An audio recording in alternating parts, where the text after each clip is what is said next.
Think beyond a degree. Build real impact. Shape your future with an MBA. From IILM University. Uttar Pradesh में 2027 में विधानसभा चुनाव है और उससे पहले मतदाता सूची के विशेष पुनरीक्षण के बाद चुनाव आयोग ने आंकड़ों को जारी कर दिया है। मतदाताओं के आंकड़े सामने आ चुके हैं और एसआईआर के बाद उत्तर प्रदेश में 2,89,00,000 मतदाताओं के नाम काटे गए हैं। अब बड़ा सवाल यह होता है कि इतने बड़े पैमाने पर नाम कटे हैं, क्या हर यूपी का 5वां वोटर फर्जी था? यह अपने आप में एक बड़ा सवाल है। क्या ये 2.89 करोड़ जो मतदाताओं के नाम हैं, क्या इन्होंने 2022 में मतदान किया था? क्या इन्होंने 2024 के लोकसभा चुनाव में मतदान किया था? और अगर किया था तो अपने आप में ये कई गंभीर सवाल भी खड़े करता है। किसको फायदा होगा? इतने बड़े पैमाने पर जो नाम कटा है, किसको फायदा होगा? नुकसान किसको होगा? इन तमाम मसलों पर इस वीडियो में हम आपको जानकारी देंगे। आपको बता दें कि एसआईआर के बाद उत्तर प्रदेश में अब मतदाताओं की संख्या 12,55,00,000 रह गई है। इससे पहले मतदाताओं की संख्या 15 करोड़ से अधिक थी और इसमें से अब 2.89 करोड़ मतदाताओं के नाम काटे गए हैं। बड़ा सवाल यही है, Samajwadi party, Bharatiya Janata party, Bahujan Samaj party, Congress, किसे ज्यादा नुकसान होगा? क्योंकि बहुत बड़े पैमाने पर यहां पर नाम काटे गए हैं। हमने कई राज्यों में देखा जहां 50 लाख, 55 लाख, 60 लाख, 65 लाख इस तरह के मतदाताओं के नाम काटे गए थे। हालांकि 1 महीने का वक्त दिया जाता है चुनाव आयोग की तरफ से। 1 महीने में अगर आपको लगता है कि आपका नाम छूट गया है, आपका नाम दर्ज नहीं किया गया है, तो आप अपनी आपत्ति भी दर्ज करा सकते हैं। उत्तर प्रदेश की तरफ से भी, उत्तर प्रदेश चुनाव आयोग की तरफ से भी लोगों से यही अपील की गई है और कहा गया है कि 1 महीने का आपके पास वक्त है। लेकिन उससे पहले आपको ग्राफिक्स के जरिए आंकड़े बताते हैं किस तरीके से लोगों के नाम कटे हैं। 46.23 लाख मतदाताओं के मतदाता मृत पाए गए। 2.17 करोड़ मतदाता नहीं मिले या पलायन कर गए। इसके अलावा 25.47 लाख मतदाताओं को एक से अधिक एपिक नंबर के साथ पाया गया। 6 फरवरी तक आपत्ति दर्ज करा सकते हैं। अगर आपको लगता है कि आपका नाम छूट गया है तो आप आपत्ति दर्ज करा सकते हैं। सभी आपत्तियों का निस्तारण 27 फरवरी तक किया जाएगा। 6 मार्च 2026 को final voter list Uttar Pradesh चुनाव आयोग की तरफ से जारी किया जाएगा।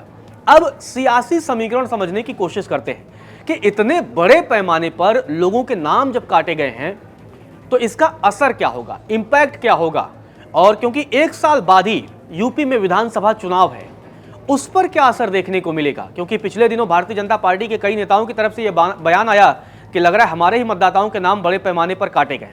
लेकिन अब आपको आंकड़ों के जरिए बताता हूं। 17 ऐसे जिले हैं जहां पर 20 से 30% मतदाताओं के नाम काटे गए। अब आप समझिए, 17 अगर जिले हैं, वहां से 20 से 30%, तो बड़े पैमाने पर इन 17 जिलों में, हालांकि अभी चुनाव आयोग की तरफ से एक एक करके जब आंकड़े सामने आएंगे कि किन जिले में, किस विधानसभा में कितने बड़े पैमाने पर लोगों के नाम काटे गए हैं, तो उससे ज़्यादा और क्लियर हो पाएगा कि आखिर कहाँ पर किसको कितना नुकसान होगा। वो जो विधानसभा है या जो जिला है, किस पार्टी का डोमिनेंस वहाँ पर ज़्यादा है, किस पार्टी को वहाँ ज़्यादा वोट मिलते हैं, किस जाति के मतदाता वहाँ पर ज़्यादा हैं, क्या माइनॉरिटी मतदाता ज़्यादा हैं, ये भी देखना दिलचस्प रहेगा। और आप समझ लीजिए कि 17 ऐसे जिले हैं जहां 20 से 30%, मतलब हर कहीं ना कहीं 5वां या हर तीसरा वोटर यहां पर फर्जी था। 17 ऐसे जिले हैं 75 जिलों में से। अपने आप में यह आंकड़ा बहुत अहम हो जाता है। 57 ऐसे जिले हैं जहां पर 10 से 20% नाम कटे हैं, मतलब हर 10वां या हर 5वां वोटर यहां पर फर्जी एक तरीके से पाया गया। 10 से 20%, 57 जिले। अब आप समझिए कितने बड़े पैमाने पर, और 57 जिले और 17 अगर जोड़ लीजिए तो 74 जिले हो जाते हैं। 74 जिलों में कम से कम 10% से ज़्यादा लोगों के नाम कटे हैं। अपने आप में ये बहुत बड़ा और चौंकाने वाला आंकड़ा है। अब ये देखना दिलचस्प रहेगा कि इसका खामियाजा किसे भुगतना पड़ेगा।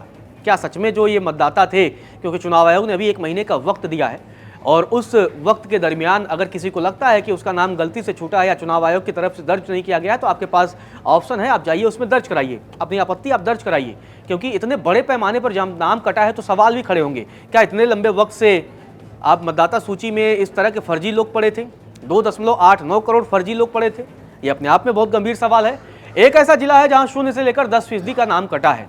लेकिन अपने आप में ये आंकड़े बहुत हैरान करने वाले हैं, क्योंकि ठीक 1 साल बाद लगभग यूपी में चुनाव होंगे, और चुनाव के दरमियान इतने बड़े पैमाने पर अगर लोगों का नाम कट जाता है तो निश्चित तौर पर यह कह पाना भी मुश्किल है कि किसका वोट बैंक कटा। क्या सपा का वोट बैंक कटा, क्या भारतीय जनता पार्टी के वोट बैंक में सेंध लग गया है, क्या बसपा का वोट बैंक कटा है या किस पार्टी का वोट बैंक कटा है, क्योंकि जब जातिगत आंकड़े सामने आएंगे तब देखना दिलचस्प रहेगा। और जिन जिलों में जिन जातियों या माइनॉरिटी का अगर कहीं वर्चस्व है, क्या वहाँ पर ज़्यादा नाम कटा है, ये भी अपने आप में एक हैरान करने वाला आंकड़ा होगा। तो ये जो तमाम आंकड़े सामने आएंगे ना, उसके बाद क्लियर हो जाएंगे कि किसको नुकसान होगा, क्योंकि जिस तरीके से बिहार में एसआईआर के बाद बिहार वो इकलौता पहला राज्य बना जहां एसआईआर के बाद विधानसभा चुनाव हुए, और हमने देखा कि विधानसभा चुनाव के नतीजे भी अप्रत्याशित थे, चौंकाने वाले आंकड़े थे। एनडीए को प्रचंड बहुमत मिली, ऐसा बहुमत आज तक कभी भी एनडीए को बिहार में नहीं मिला था। तो एक प्रचंड बहुमत एनडीए के पक्ष में जाता है। पहला वो राज्य था जहां एसआईआर के बाद चुनाव हुआ। अब क्योंकि 2026 में 5 राज्यों में चुनाव है, तमिलनाडु में है, असम में है, बंगाल में है, पुडुचेरी में है, तो इन तमाम राज्यों में विधानसभा के चुनाव है। यहाँ भी एसआईआर की प्रक्रिया पूरी हो चुकी है। पश्चिम बंगाल में भी 50 लाख से ज़्यादा मतदाताओं के नाम काटे गए हैं एसआईआर में। अब वहाँ पर जो नाम कटे हैं और जब चुनाव के नतीजे आएंगे तो एक संदेश जाएगा कि आखिर कौन सा वोट बैंक था, क्या वो फर्जी वोट बैंक कहीं विपक्ष की तरफ झुक रहा था या सत्ता पक्ष की तरफ झुक रहा था। इन तमाम चीज़ों के आंकड़े क्लियर हो पाएंगे, क्योंकि पहला राज्य बिहार बना। अब देश में एसआईआर की प्रक्रिया हर जगह जारी है, तो इस प्रक्रिया के बाद अब चुनाव होगा। और अब यूपी में 15 करोड़ मतदाता नहीं है, 12 करोड़ से ज़्यादा मतदाता हैं, और यही अब 2027 में यूपी का भाग्य भी डिसाइड करेंगे। हालांकि अब आपत्तियां एक महीने में कितने लोग दर्ज कराते हैं, ये भी अपने आप में देखना दिलचस्प होगा, क्योंकि निश्चित तौर पर जो आंकड़े सामने आए हैं उसमें पलायन एक बहुत बड़ा मुद्दा दिखा है कि चुनाव आयोग के कर्मचारी बीएलओ तमाम आपके घर पे गए, बहुत से लोगों के घर पे गए, लेकिन वो मिले नहीं। उसका मतलब वो पलायन कर चुके हैं। तो आप देखिए कितने बड़े पैमाने पर पलायन की भी समस्या कहीं ना कहीं एसआईआर के जरिए उभर कर सामने आई है। इसके अलावा अगर हम देखें जिस तरीके से बड़े पैमाने पर मृत लोग पाए गए हैं, तो क्या उनके नाम पर वैसे वोटिंग होता था या नहीं होता था, ये तो आने वाला वक्त बताएगा। लेकिन ये पूरा चौंकाने वाला आंकड़ा है और ये आंकड़े अपने आप में बेहद ही हैरान करने वाले हैं।